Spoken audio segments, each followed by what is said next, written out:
ମୁଁ ଆଜି ବହୁତ ଦିନ ପରେ ଆସିଲି। ଏଇଠି ଦେଖିପାରୁଥିବେ ଏଇ କାନ୍ଥରେ ଯେ ଡବା ବୋହିକି ଯାଉଛନ୍ତି ସେ ହେଉଛନ୍ତି ଆମ ଭେଣେଇ। ମୁଁ ବାଲ୍ଟି ଧରିକି ଯାଉଛୁ। ଆମେ ଯାଉଛୁ ଆମ ଧାନ ଗଛରେ ତ ପୋକ ଲାଗିଛନ୍ତି, ତ ସେ ପୋକରେ ଔଷଧ ଦେବା ପାଇଁ ଆମେ ଆସିଛୁ ଏଠି। ଆରକାଟି ସୁରବାମ ଦୋଲା ଓହୋ ନା ମାଣା ଇଏ ତାଙ୍କ ମାନଙ୍କୁ ଲାଗୁଥିବ ଆମେ ଏଇଠି କାହିଁକି ସ୍ପ୍ରେ କରୁଛୁ। ଆକ୍ଚୁଆଲି ଏଇଟା ପୁରୁଣା ଔଷଧ ସେ ଡବାରେ ବଳି ଯାଇଥିଲା, ତ ସେଥିପାଇଁ ଆମେ ପାଣି ମିଶାଇକି ଭେଣେଇ ଭାଇ ସେଇଟା ବାହାର କରିଦେଉଛନ୍ତି। କାହିଁକିନା ଆଜି ନୂଆ ଔଷଧ ସ୍ପ୍ରେ କରାହେବ ନା, ତ ଏଇଟା ବର୍ଷା ଟାଇମ୍ରେ ଏମିତି ସିଷ୍ଟମ୍ କରାଯାଇଥିଲା ମାଛ ଧରିବା ପାଇଁ। ଏଇଟା ମଶାରୀ, ତ ଭେଣେଇ ଭାଇ ଆମର ଫାଇନାଲି ଔଷଧ ବାହାର କରିଦେଲେ। ଏନା ଡବାରେ ମିଶାଇବେ ଆଉ। ତ ଏଇ ଡବାରେ କିଛି ସେମିତି କେତେ ml ମିଶା ହେବ ବୋଲି କହିନାହାନ୍ତି। ଖାଲି କହିଲେ ଗୋଟେ ଡବାରେ ମାନେ ଗୋଟେ ବୋଟଲରେ ଆପଣଙ୍କର 2ଟା ଡବା ହେବ ବୋଲି, ମାନେ ଏଇ ଯେଉଁ ଆମ ସ୍ପ୍ରେ ମେସିନ୍ରେ 2 ଡବା ହେବ। ତ ଭେଣେଇ ସେଇଟା ଚେକ୍ କରୁଛନ୍ତି ହାତରେ, ଯେ ଅଧା ଅଧା କରୁଛନ୍ତି ଆଉ ଦେଖିପାରୁଥିବେ। ତ ସେଇଟା ଜଣାପଡ଼ୁନି ଏତେ ଠିକ୍ ସେ। ତ ଏଇଟା ଦେଖନ୍ତୁ, ମାନେ ଏମିତି ଚେକ୍ କରାହେଉଛି। ଚେକ୍ କରିକି ସେ ଡବାରେ ମିଶାଇବେ ଦେଇକି। ଫାଇନାଲ ଜାଣି ହେଉନି, ଏପଟେ ଡବାଟା ଧଳା କଲର୍ ଡବା ନା, ତ କିଛି ଜାଣି ହେଉନି ଆଉ।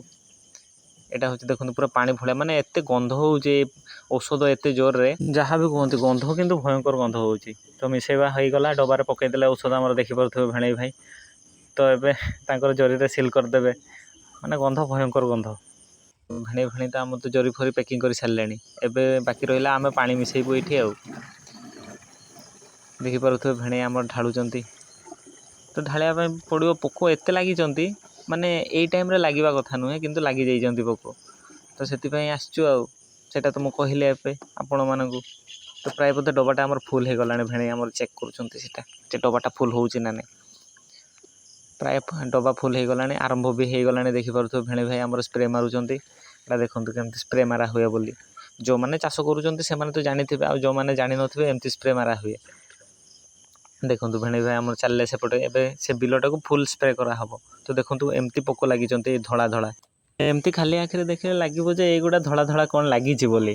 ଆକ୍ଚୁଆଲି ଏଇ ଧଳା ଧଳା ଯେଉଁ ଦେଖାଯାଉଛି ଏଇଗୁଡ଼ା ପୋକ ଖାଇଛନ୍ତି। ଖାଲି ଆଖିକୁ ତ ଦେଖାଯିବନି, କିନ୍ତୁ ଏଇଗୁଡ଼ା ପୋକ ଖାଇକି ଏମିତି କରିଦେଇଛନ୍ତି, ଖରାପ କରିଦେଇଛନ୍ତି। ଦେଖନ୍ତୁ ଧାନ ଗଛ ଗୁଡ଼ା। ତ ଭେଣେଇ ଭାଇ ଆମର ସ୍ପ୍ରେ କରି କରିକା ବହୁତ ଦୂରକୁ ପଳେଇ ଗଲାଣି। ଦେଖିପାରୁଥିବେ ସେ ତାଙ୍କର ସେପଟେ ସ୍ପ୍ରେ କରୁଛନ୍ତି ଆଉ। ଦେଖିଲେ ତ ଧାନ ଗଛର ଔଷଧ ସ୍ପ୍ରେ କାମଟା ସରିଗଲା। ତ ଏବେ ଆମେ ଫେରୁଛୁ, ଆଗରେ ଭେଣେଇ ଭାଇ ଚାଲୁଛନ୍ତି। ତ ଭିଡ଼ିଓଟି ଭଲ ଲାଗିଲେ ଲାଇକ୍ କରିବେ, ସେୟାର କରିବେ, ସବସ୍କ୍ରାଇବ୍ କରିବେ। ତ ଫାଇନାଲି ଆମେ ଘରକୁ ବି ପହଞ୍ଚି ଗଲୁଣି। ମୁଁ ରଖୁଛି, ବାଏ।